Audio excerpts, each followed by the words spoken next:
los analistas hoy en mesa y también déjeme que le dé los buenos días. Le decimos a Francisco Polonio. Francisco, buenos días. Muy buenos días. Gracias por estar aquí. Francisco es el hijo de una de esas ancianas que estaban en una residencia en Madrid.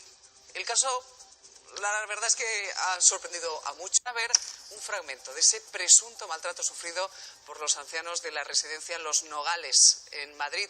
Agresiones, vejaciones, también insultos. Les advertimos que las imágenes son muy duras.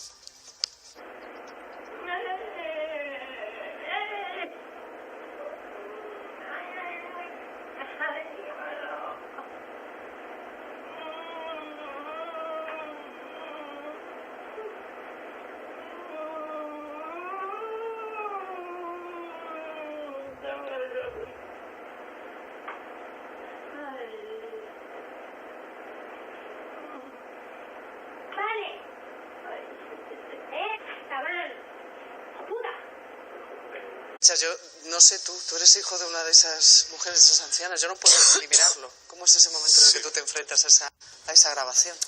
Bueno, pues son momentos muy duros que yo he estado sufriendo, traumas psicológicos desde 3 años que ha estado mi madre ahí ingresada. Desde el principio que he visto el mal funcionamiento de esta residencia y me imagino que hay muchas más, que no es un caso aislado el que estamos contemplando. Cuando hablábamos de sospechas, te llevan a poner esas cámaras. ¿Qué es lo que habías notado tú que no iba bien? Desde el primer momento yo veo que aparece casi continuamente con hematas en brazos, hinchazones en la rodilla, torceduras en tobillos, etcétera. Los médicos me dicen que puede ser a causa de artrosis, pero hematomas, etcétera, pues no son debido a la artrosis. Entonces, yo presento escritos a la dirección.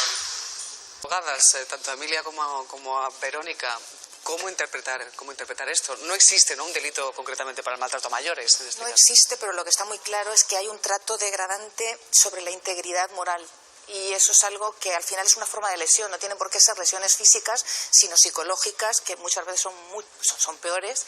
Y sí que es cierto que una de las cosas que se produce aquí es la habitualidad. O sea, es en este tipo de delitos que estamos hablando de violencia de una manera continuada, tenemos que determinar el por qué. ¿Por qué pueden ser condenados? Primero, porque es de forma repetitiva. No es necesario que se produzca sobre la misma persona ni sobre los mismos hechos. Sí, diferentes personas, diferentes hechos, pero sí es ese maltrato.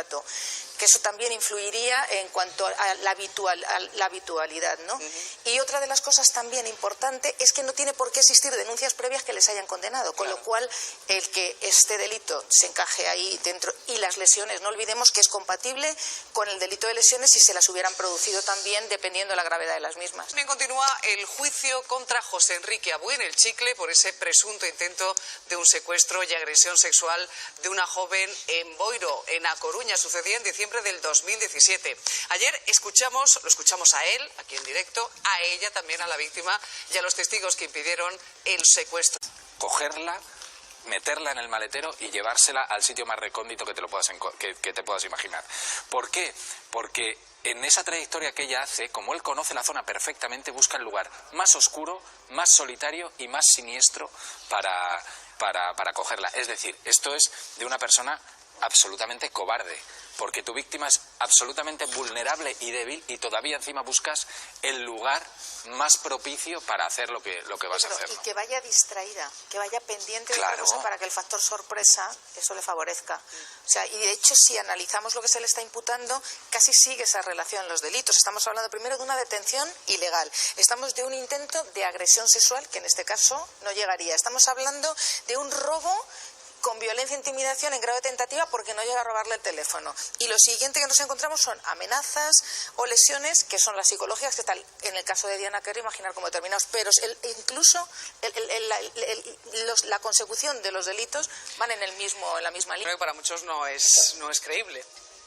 Bueno, a ver, estaba diciendo de que falso testimonio, lo estaba comentando Verónica, ¿no? Es que es curioso, ya, constitucionalmente uno tiene derecho a no reconocerse culpable y además, por supuesto, a no decir verdad. Estamos hablando del imputado, que tiene ese derecho, como derecho de defensa, a no contar lo que haya hecho, puede no declarar, puede sobre todo no declararse culpable y y está clarísimo, ¿no? O sea, es que dentro de esto...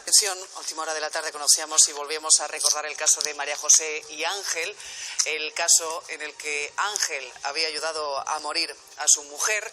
La Fiscalía va a recurrir la decisión de la jueza de investigar el caso de Ángel y María José en un caso de juzgado de violencia machista. Como decíamos, ayudó a morir a su mujer. Ella estaba enferma de esclerosis múltiple y se le imputa un delito de cooperación al suicidio. Precisamente el propio Ángel habló aquí en La Mañana con nosotros la semana pasada y nos mostraba también la preocupación que tenía. Le preguntábamos por la posibilidad de que fuera acusado, como les decíamos, de esa violencia machista. Ese fue, según él, uno de los motivos que le llevaron a él y a su mujer a grabar ese vídeo en el que ella le pide una y otra vez que le ayude a morir. Escuchen. Principalmente para que se demostrara que las personas sufren de verdad y que había que documentarlo y que me lo tenía que pedir, claro, porque si no yo no lo hacía. Y yo dije, pues bueno, si me lo tienes que pedir, por lo menos que me lo pidas y lo vamos a grabar, porque para que se sepa que me lo has pedido, para que no crean que te he inducido, para que no crean que es un homicidio. O es violencia de género o todo ese tipo de cosas, claro, porque se hubiera sido encima terrible, claro, para mí. Eso sí que era para mí terrible, que me hubieran acusado de violencia de género cuando yo soy realmente feminista. Hubiera sido terrible. ¿Y cómo es la vida, Lo que hace es agarrarse a esa interpretación extensiva de violencia de género reciente del Tribunal Supremo, que dice que toda agresión del hombre hacia la mujer es considerada violencia de género. Sea cual sea la circunstancia. El problema es que esto no es una agresión. Claro. Este es el problema. Yo creo que, no sé, me suena más a, con perdón de la expresión tan coloquial, tengo un marrón encima, me lo voy a quitar de en medio, voy a ver si me lo coge otro juzgado y a ver si me quito... Quiero pensar que está formalismo, pero es una quiero barbaridad. pensar. Lo que está clarísimo aquí es la valentía, y es la valentía para que afrontemos todos que hay que regular de una manera rápida y diferente a cómo está el tema de la eutanasia. Estoy de acuerdo. O sea, eso tiene que ser. De todas formas, hay una instrucción, un atestado y, por ejemplo, algo, por ejemplo, anecdótico de lo que pasó en la investigación ese Pero día. se basa en doctrina del Supremo, ¿no? Es decir, para tomar esa decisión de inhibirse. Imaginaros lo que pasa. Un policía de científica le echó una bronca a Ángel porque dice que el vaso con el que le dio ese producto a su mujer para que falleciera lo había limpiado, lo había lavado. Le dijo, está destruyendo pruebas. ¿Es una policía, Ángel? Sí. Un policía le dijo, está destruyendo pruebas. O sea, al final la policía hizo un atestado, ese atestado pasa a un juzgado y el juzgado al final dice, este hombre ha colaborado en la muerte de su mujer y se lo paso, la patata caliente, a juzgado de violencia machista. Pero vamos a ver, bien sabido es que los jueces han de interpretar. O sea, por eso digo, quiero pensar que esto es un formalismo, que es un puro formalismo, porque si interpretamos un poco esa misma sentencia, o sea, hay veces que en dos juicios exactamente iguales, como bien sabe Emilia, te dictan dos resoluciones completamente diferentes. Y ahora resulta que vamos a cumplir con el formalismo y llevarlo por violencia de género. Hombre, a mí me parece un poco exagerado ese... Según decía Luis Fer, es que, o sea, está eliminando pruebas del vaso si está grabando todo. O sea, que lo ha reconocido. Claro, lo ha reconocido, tiene la grabación, entonces es absurdo, ¿no? No tiene sentido. Concretamente 9, esperando para que se celebre el juicio por la muerte de su hija. Tenía la niña tan solo 4 años cuando fue operada de amígdalas y de vegetaciones y murió por una supuesta negligencia médica. Decíamos, sobre todo, mucha gente que nos esté viendo, se debe preguntar por qué ha tardado tanto tiempo, 9 años en celebrarse ese juicio. ¿Por qué? Ha habido dilaciones de todo tipo, pues cuando presentas en los juzgados, la jueza se inhibe porque conoce a alguno de los pediatras, luego que si la secretaria, después había muchos abogados representando a las distintas partes que tenían pues otros juicios y no podían ponerse de acuerdo en las fechas, recursos. Bueno, la verdad que la justicia es demasiado lenta y en estos casos se hace mucho más. Sin duda. Un beso grande, Paula. Pues sí. Muchas gracias, María. Muchas gracias a todos. Gracias. Y decía, manda narices. Al final se habla mucho de eso, pero la realidad es que hay familias que la sufren. Ese corporativismo que cuesta mover algo que tendría que ser tan sencillo. Y en este caso tienen un informe del médico forense adscrito al juzgado que parece que lo deja bastante claro a priori, pero a mí me ha pasado, y seguro que a Emilia también, a mí me ha pasado de no iniciar pleitos por no encontrar peritos, porque si tú eso es habitual. Hombre, lo que le ha pasado a Paula a es mí habitual. me ha pasado, pero es que le dices a la persona, ¿cómo vamos sin peritos? Que te juegas las costas. Es que encima, si tú vas sin perito y el médico del juzgado no te da la razón, te estás jugando las costas del pleito. ¿Y cómo le dices a tu cliente? Incluso después la comparecencia para la ratificación. Puedes llegar a que te lo hagan y después no comparecen en juicio a pesar de que tienes que insistir, salvo ya mucha... Y a mí una de las cosas que sí me hubiera gustado preguntarla es que si van a iniciar alguna acción por las dilaciones indebidas, porque me parece que el retraso 9 años es tremendo y ahí hay responsabilidad de la Administración, Ministerio de Justicia, y yo, vamos, es que no lo dudaba, 9 años es un disparate y para eso existe. ¿Sabes el colectivo que más demandas tuvo en el año 2017? Los médicos. Los médicos. De hecho, demandas por en este caso tiene es muy difícil ganar, es muy difícil Es ganar. muy complicado ganar porque hay que probar la relación de causalidad y sin una pericial que lo pruebe no tienes esa causalidad, con lo cual te quedas sin pleito. De todas formas, no olvidemos que hay otra profesión que tiene el mismo problema, los jueces.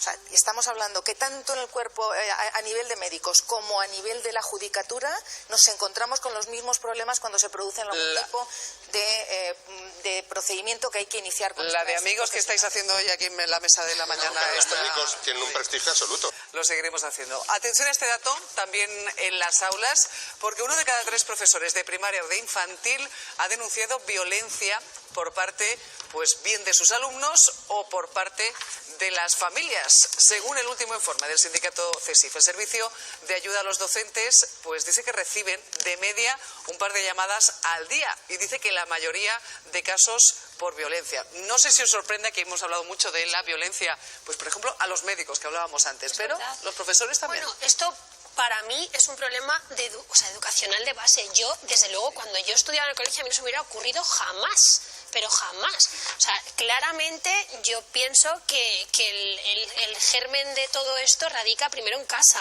O sea, en casa hay que vigilar, hay que educar y hay que educar en la no violencia. Además, tanto en el colectivo de los médicos como en el colectivo de los profesores tienen bastante, bueno, no voy a decir poca defensa, pero sí que están un poco solos ante esta situación, porque también es verdad que un profesor enfrentarte a esta situación o sea, es muy complicado para ellos y además es su labor docente, o sea, es muy difícil. Es que quizás hay que añadir la pérdida de autoridad que le estamos quitando a los profesores, como a los padres. Estamos dando demasiados derechos a los menores, defensa de todo, y muchas veces no nos estamos dando cuenta que, no lo sé, hay veces que esto que voy a decir puede parecer una barbaridad, pero un azote, estamos hablando de un azote a tiempo, no es un maltrato, es un toque de atención. Me refiero, cuidado, porque me estoy refiriendo a lo que a todos nos han dicho, oye, es niño, y no por eso estamos hablando que el padre esté maltratando a su hijo. ¿Cuántas veces hemos visto, incluso una sentencia que la comentamos aquí, que un padre castiga a una niña para que no utilice el fin de semana o no salga el fin de semana y le condenan al padre por una detención ilegal por tener a la niña? ¿Pero dónde estamos llegando?